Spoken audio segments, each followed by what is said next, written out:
Hello and welcome to the PAS-55 Understanding Asset Enablers and Controls. I'm James Nesbitt with the Asset Performance Group, and this is a re-recording of yesterday's webinar just due to some technical audio difficulties. So without further ado, we'll get started. So who is the Asset Performance Group, or APG? We are a solutions company based mainly in North America, although we do work internationally. We focus on asset care solutions and providing short-term and long-term strategies to organizations that we work with. We have a number of different partners that we work with, a global network of practitioners under the Aladon network. We are the largest North American member of the Aladon network and have the most practitioners. If you look in the center there, the Institute for Asset Management, we are a sponsor, a corporate member of the IAM. I'm going to go into the IAM in a little bit more detail throughout this presentation, but we have just recently received our endorsed assessor for PAS-55, and we're very proud of all the hard work that our people did in order to achieve that. Of course, SMRP, a member of SMRP, as are probably most of you. What are we going to be looking at today? Today we're going to do an overview of PAS-55, just the first half dozen slides or so that if you're new to PAS-55, you can get a flavor of what it's about. And then we're going to talk about asset enablers, asset management enablers, and controls. Now, asset management enablers, Clause 4 within the PAS-55 specification, is a very large section. So today we're going to do a high-level overview of the 9 elements, and then we'll have some time for question and answer at the end. So the PAS-55 specification. It was led by the Institute of Asset Management, which is based out of the UK. The Institute of Asset Management developed the specification, and it is the British Standards Institute that are administering it. It's important that we remember that the PAS-55 specification is not a standard, but rather just a specification.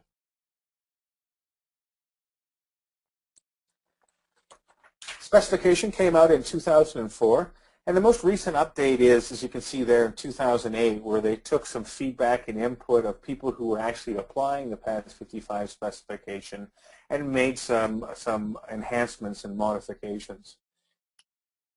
Each time it was released as PAS-55-1 and PAS-55-2. PAS-55-1 is the specification itself. And what they aim to do out of Part 2, PAS-55-2, is to give a little bit more meat and potatoes around the specification, talk about some guidelines, maybe some tools that you can use in order to be successful, and helps you with some of the interpretation of the specification as well, of course based on some of the experience that they had in implementing. In 2006, we saw the assessment methodology come out, which is as I've already mentioned, a little bit strange because the first endorsed assessors were just appointed in 2010. So for the 4 years that it was out, it was going through constant reiterations and continuous improvement as they tried to apply it to a few pilot-type organizations. There was also a number of organizations that were involved in helping define and shape what the assessment criteria should look like. In 2007, it became an Ofgem requirement. Now, Ofgem is the Office for Gas and Electric Markets within the UK. And it's not a mandatory requirement yet, but it's just a very strong suggestion that they look at PAS-55 as a framework for managing their assets. So what is asset management? This is a slide that I just read because I think it's just a great job in defining what asset management is. Asset management is the core business for organizations that are heavily dependent on physical equipment, systems, and infrastructure. This encompasses all aspects of investing in the right assets, operation of those assets, maintenance of those assets, and finally disposal or refurbishment of those assets. PAS-55 takes a holistic view of asset management. Often PAS-55 is confused with just another maintenance strategy or something that the maintenance group needs to worry about. PAS-55 takes a look at the entire organization. It looks at processes, practices, technology, people issues, management of change. One key tenet within the PAS-55 specification is that it really tries to outline what you need to do. And in very, very, very few cases does it tell you how to do it. There are a few. One of those is continuous improvement and a commitment to safety in the environment. Those must be integral pieces of PAS-55. As we can see here, they talk about a holistic approach, a sustainable approach, all based, of course, on risk. Defines good practice and not best practice. And the reason they did that was because best practice really varies across industries or even within industries depending on your competitive environment, depending on your operating context and a number of other variables which may be in your organization. So again, they don't try to tell you what to do, they do try to tell you what to do, but not how to do it.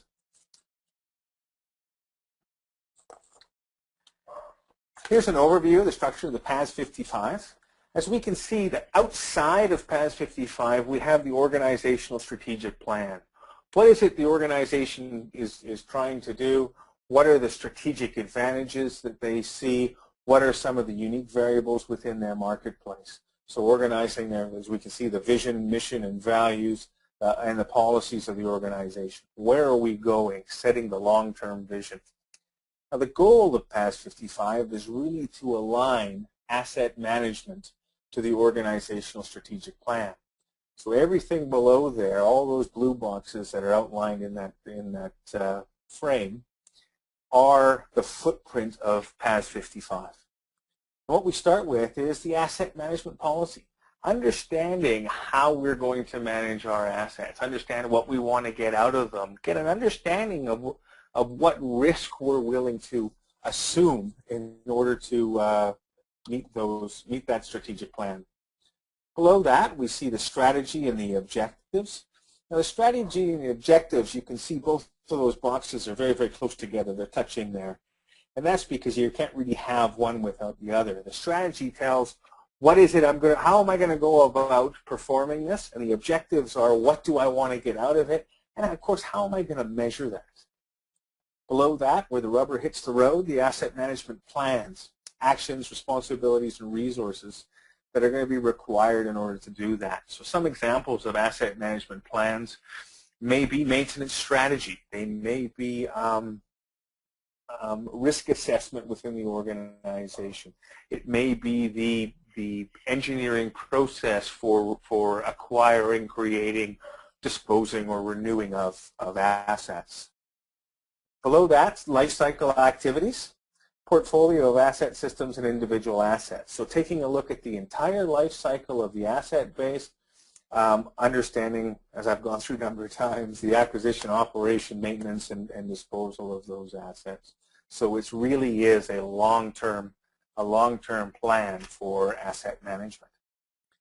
I'm going to break it up a little bit further here because this diagram really starts to introduce some of the enablers and controls. So again, outside of PAS-55, what they call the PAS-55 asset management system, we have the stakeholders, the expectation, the internal and the external business drivers, and how we're going to navigate that field. Below that, again, the objectives, which are tightly linked to the strategy, and the asset management plans. What am I going to do and how am I going to do that? Below that, they talk about some of the enablers and controls that are required in order to be successful. So structure and authority, risk management, management of change. And it's this box that we're really going to dive into detail, or dive into high-level detail about today. Of course, without implementation and continuous improvement, the best laid plans will go to waste if we can't execute or can't get them out on the field, get them out in the field or in the hands of the people that are responsible and accountable to execute against them. Part of PAS-55 and one of the few mandatory requirements is a commitment to continuous improvement. So here we see the management review is an integral part of the PAS-55 asset management specification, and some examples of where you bring the management review in is for new methods or technologies, maybe capital investment in order to ensure that your asset base can deliver what it is that you need it to deliver.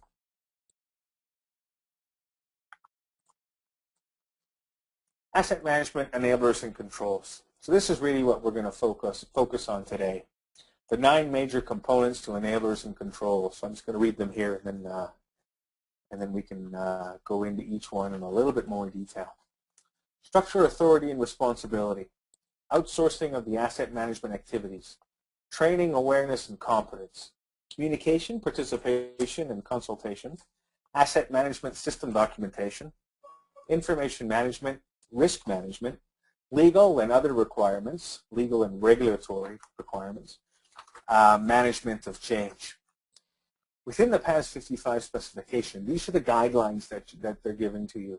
There is no requirement to follow each and every one of them to the letter, as long as we can understand where the exceptions are in your organization and your strategy for closing the gaps associated to each of these 9 elements. Again, PAS-55 tells you what, not how.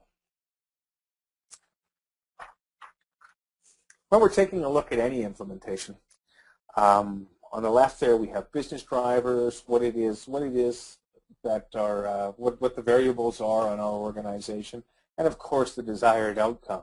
So by effectively managing our assets, we can adjust to market or competitive situations and change the desired outcome. As anybody who knows that has been through an implementation or a change of any kind, there are a lot of drivers that can affect the success of the implementation or the entrenchment of the process in your organization. First one is the human drivers, making sure that we have the right level of communication, that the right level of education, making sure like at the bottom there's some motivation, an understanding of what's in it for me, how it's going to affect what I do day to day, and of course the benefit associated to it. Over to the right we can see information drivers. What information do I need in order to make the best possible decision? So equipment conditions, access to that data, timely access to that data, cost and opportunity, and of course performance. At the bottom left, financial drivers. Do I have an understanding of the life cycle costs for the equipment? Do you have a capital investment strategy and process? Do you understand the performance of the assets? Or maybe even more importantly, do you understand what it is that you, as the operator of that equipment, want it to do? And is the equipment capable of doing it? So as we build more and more complex equipment, more and more complex manufacturing or generating plants, the equipment becomes more and more complicated, and it becomes at the same time more and more tightly coupled. So understanding what the impact of each component is against the other components becomes increasingly more complicated. So getting a good understanding of that is incredibly important to ensure that you can be successful. To the right, the intangible drivers. What is our reputation and image? What does our community and the global community think of what we are doing, and how do we represent our best foot forward to them? When we talk about performance, what do we mean when we talk about performance? So this is a real simple graph that on the left shows us the unit cost of maintenance, or unit cost of life cycle cost of the equipment. And on the bottom, we look at the downtime rate or the performance. How often can the assets do what we need them to do for a sustained period of time? The goal, of course, of asset management is to drive closer to this union, to get a balance between the life cycle cost of the equipment and, of course, the performance of the equipment. At APG, we don't think there's any one answer, and throughout the PAS-55 specification, you'll see this sentiment echoed. What you need to do is take a toolbox approach and ensure that each of those tools are aligned in the PAS-55 framework, that you understand when and where that they are to be applied, and the value that you expect to get from the application of that practice, the development of that process, or the change of the behaviors in your organization. So there isn't one silver bullet that's going to help you. Here's some examples of RCM or an engineering redesign process and how they may affect your ability to drive closer to the axis on that graph. There are many others: business process improvement, capital investment strategy, understanding the risk associated with the equipment, of course, all play a role within this. So let's get started within the PAS-55 specification. The first element, the first of 9 elements for asset enablers and controls. First one is structure, authority, and responsibility. Here, the PAS-55 specification has dictated that there must be clear accountability at the senior level, and they're looking for a specific role or individual who is responsible for and accountable for design, maintenance, documentation, and review of the organization's asset management plan. Of course, there'd be a number of people involved in all of that, but what they look for is a place where the buck stops here, if you will.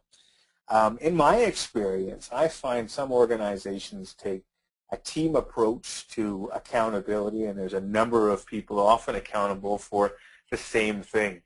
Unfortunately, in most cases where we see multiple accountabilities for a single deliverable, what that really means is that nobody is accountable and everybody else thinks somebody else has the ball on.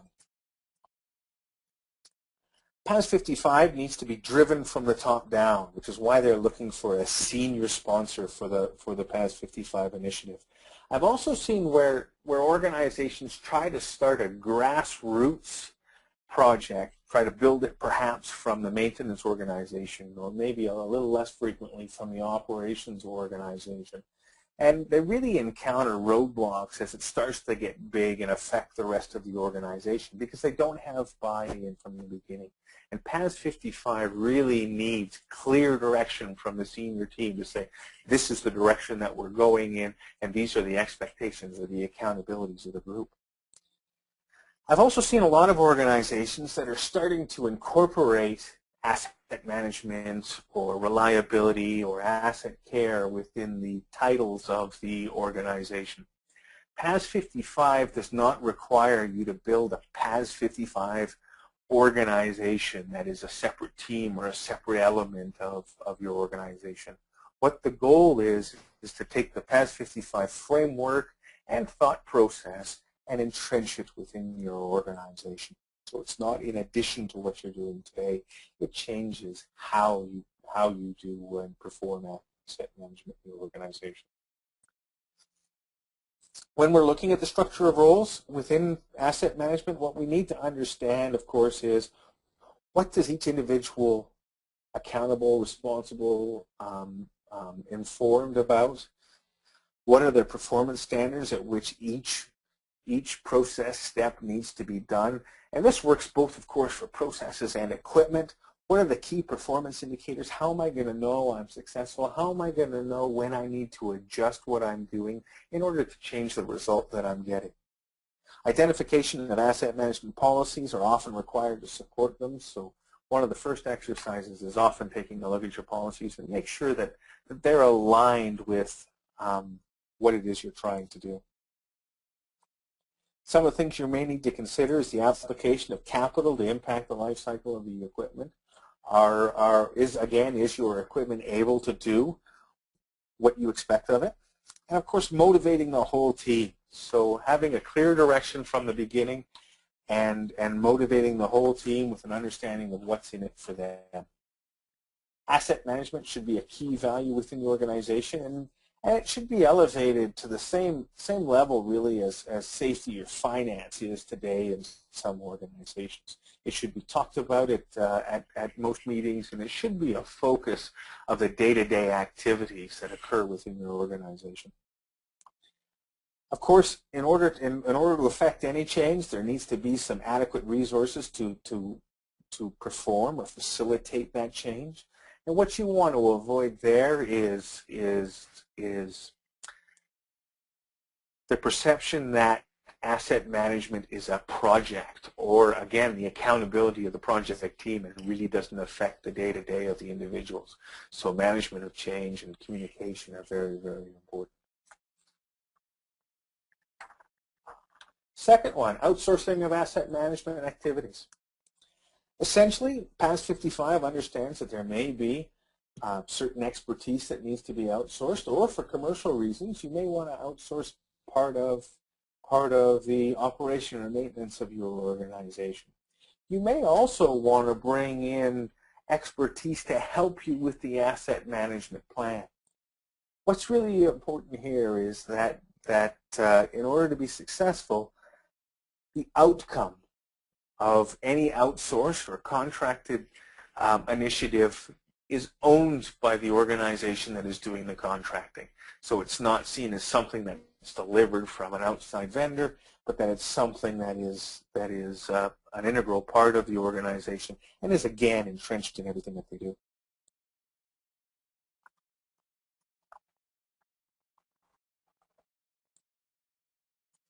Training, awareness, and competence.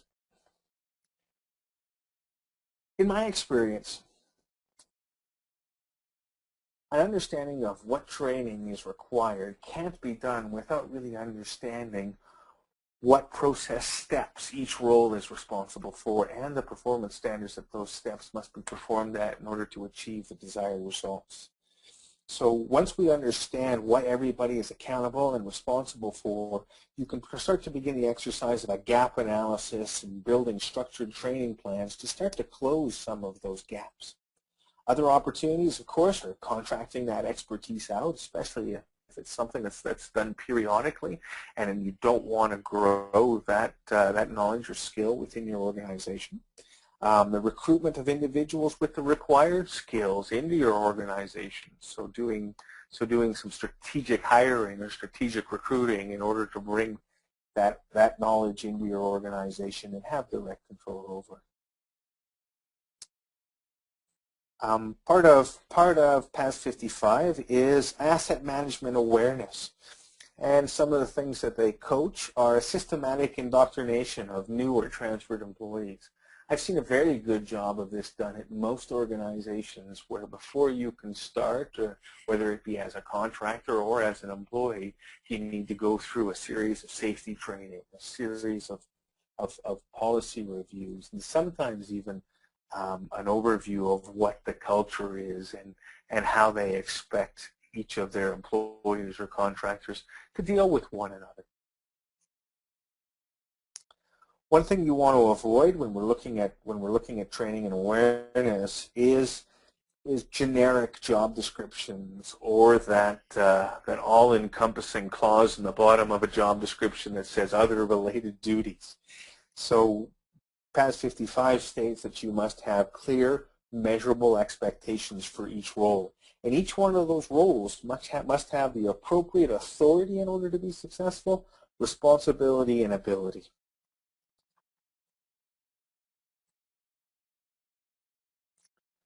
Communication, participation, and consultation.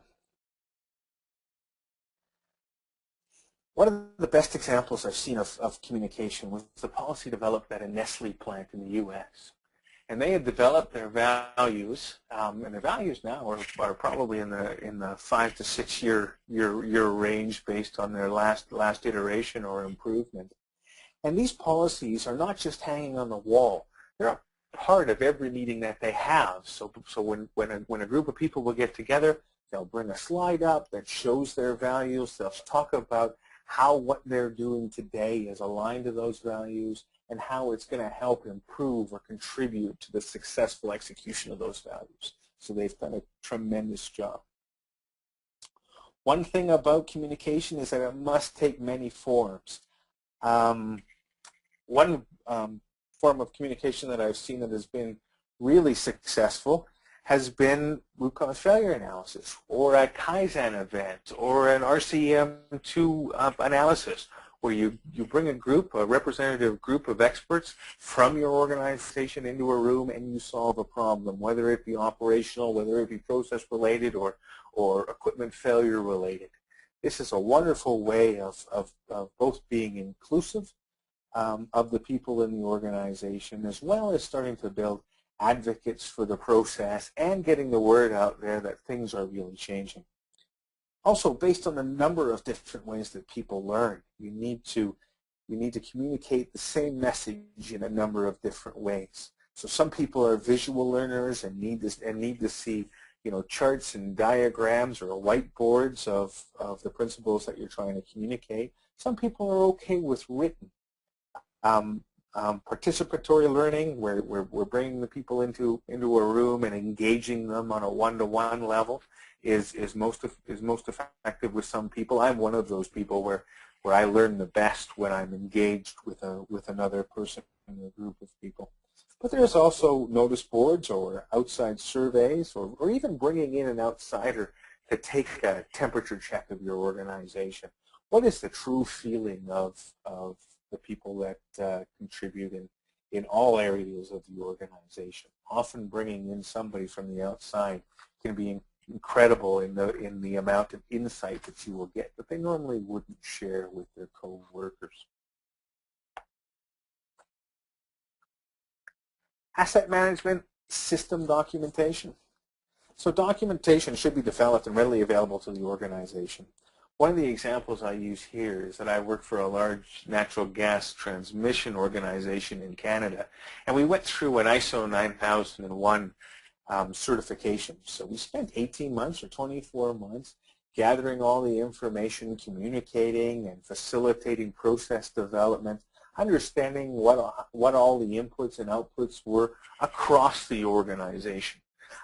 During that time, we engaged most of the organization in what we were doing, and it was a focal point of that organization's goals for those few years. We took all of that information and we formatted it, of course, into some beautiful looking binders, and we put them on the shelf. And then we never looked at them again until the auditor comes.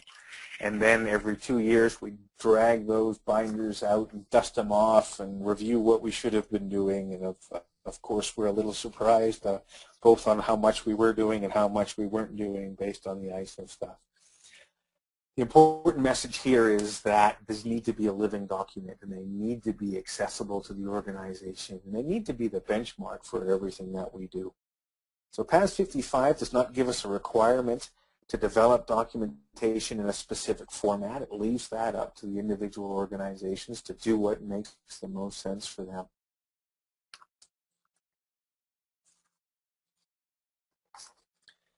Information management. Now, information management is a little bit different than documentation. By information management, what we're talking about is the flow of information within the organization, which will enable you to make decisions and adjust the behaviors of the organization or the equipment. There's a number of computerized systems that may fall into play here, but it's also important to remember that computerized systems on their own will likely not give you the result that you're looking for. So implementing a maintenance system or implementing SAP without looking at the other three elements, which are processes, practices, and people, and making sure that you've addressed all of those drivers that we talked about a little bit earlier, will not likely yield the result that you're looking for. However, they do have an important role in supporting the data and helping us to compile the data in order to make decisions.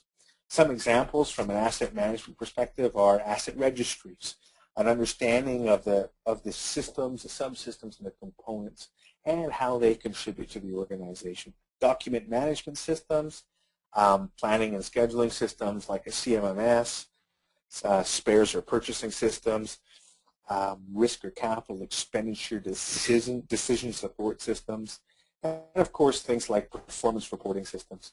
I've seen a number of organizations here again that use just a simple display throughout the organization that just that just repeats on a loop some of their KPIs, some of the announcements that are going on in the organization, talks about progression towards goals, and I find that's often very, very beneficial to the organization because people are talking about what the communication that they're seeing over the screens, and they're informed about where things are going, and things never just seem to disappear and disappear.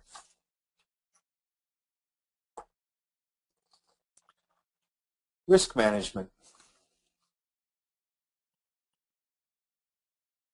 Risk management presents a number of complexities. The first one that I often struggle with is defining what level of risk is tolerable to an organization. When you start to talk to an organization about operational realities, operational goals, safety or environmental targets, often they look for a zero return on that. We want zero safety incidents. We want zero environmental incidents. We want 100% production all the way, all the time. And those goals are often very, very difficult. Now, you can drive down the risk that an organization is willing to tolerate to a very, very small level, 1 in 10 million, 1 in a billion.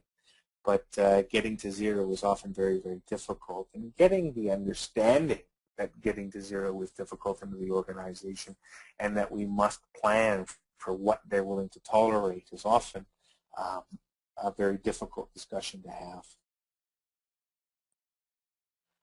When doing risk management with an organization, the focus needs to be on being proactive. So the reason that we look at risk is so that we can focus our improvement on either mitigating or through engineering redesign, eliminating the possibility of a risk or the control of the consequences of the risk that is posed. It must be consistent with the organization's experience and capabilities. So you must be able to implement it, you must be able to entrench it, and based on where you are today, it needs to be achievable. We often tell people not to try to boil the ocean, but to look at long-term targets, but then a series of steps in order to get there rather than trying to jump right from A to D. Risk registries are an effective means of recording the risks and documenting the thought processes and often the assumptions that were used in order to derive them. The risk registry needs to be a continuous process as well. It's not something that's just done and again filed or uploaded into your CMMS system. It's something that must be living. And as things, whether it be the operating equipment, the capability of the equipment, or the business environment, any changes within those elements, you may need to go look at your risk again to ensure that you're in compliance with your tolerance. One thing to remember is that when we're talking about risk, we're not talking about criticality. Criticality is really just an understanding of what the consequence of failure could be, worst case, reasonably likely. Risk puts in an element of probability or frequency for experiencing that consequence, so it helps us really pinpoint where we need to improve. When we're looking at risk, there's really three things that you need to understand. First is how to identify the risk, how to analyze the risk, and then of course how to control it. So from a risk identification perspective, tools such as a SWOT analysis or a PESTEL analysis, HAZOPS, industry benchmarking may be appropriate. One example I have of industry benchmarking that I was very, very impressed with is the EPRI organization for electrical generation. What they do is collect information from all of their members around business processes, around equipment failures, around equipment performance, and then they make it generic. They analyze it and give some guidelines around what you should watch out for if you have a similar situation, and then they publish those findings out to all of their members so that it's available for everybody. So you're now able to do a risk assessment or risk identification based on what's happening in other similar organizations within your industry. From a risk analysis perspective, you may want to use tools such as root cause failure analysis, event trees. An FMEA may be helpful to analyze what levels of risk we're looking at. And then from controls, how do I control that risk? First one that comes to mind, of course, is the engineering redesign. Is there any way that I can eliminate that consequence from happening? Other tools, maybe RCM or risk-based inspections, protective devices or functions. But part of this is when we start to add more equipment or more processes around the mitigation of risk, we need to understand that those processes or protective systems or devices also need some attention and some maintenance. We can't just put them in and think that we've solved the problem and move ahead. Legal and other requirements. Most organizations that are capital intensive have some regulatory requirements that they must conform to, whether it be through the boilers branch, vessels, or boilers themselves, or the handling of whether it be raw material or end product. There's often a number of regulations that we need to comply to. The organization must be aware of the regulatory and legal requirements. And I've been in a lot of companies where they are, I believe, in compliance with the regulation, but they're very, very dependent on the people. So they'll have a lot of internal or tribal knowledge associated to the regulatory requirements for the equipment and the processes, and they're entirely dependent on those people. And as the workforce starts to age, when certain key individuals leave, we'll often see a dip in the performance or a dip in the compliance because that person, of course, took all of the knowledge with them. So it's very, very important that you document the requirements and document them in such a way that you can show compliance to their completion. Management of change. Now, the management of change is going to be the subject of the next webinar. So I'm going to go through it at a high level here, but we're really going to do a deep dive in a couple months' time on the management of change. So PAS-55 says where existing arrangements are revised or new arrangements are introduced that could have an impact on asset management activities, the organization shall assess the associated risks before the arrangements are implemented. When I read that, it sounds really easy, but of course the management change is one of the most difficult elements of any initiative. Some of the key points, and I'm going to reiterate a lot of the ones that I've said throughout this, is the need to entrench the new behaviors into the organization to avoid this being a flavor of the month. Understanding where groups and individuals are relative to support and understanding and eagerness around the change. Ensuring that everybody understands, again, what's in it for me. Communicating the specific organizational structure, roles, and responsibility, and ensuring that everybody has the right level of information and authority in order to be successful. Avoid special cases. So as we move through any initiative, especially one as encompassing as asset management, what you want to avoid is that when things start to get a little rough or things start to get a little rocky, that you don't just revert back to what you're doing and say, well, this is a special case, and we'll go back to doing that asset management stuff when we've solved this problem. So there needs to be a focus on the process and improving the process, and an elimination, if you will, of the cowboy or the white knight spirit that's often entrenched in organizations. One of the key things with the management of change is to deliver early wins and so celebrate success and focus on the individuals within the organization and their contribution to that success. That brings us to the end of our of this webinar. You can see here that we have done a number of PAS-55 assessments already. This is the 7th one in the series. And the next one will be PAS-55 Enablers 449, the Management of Change.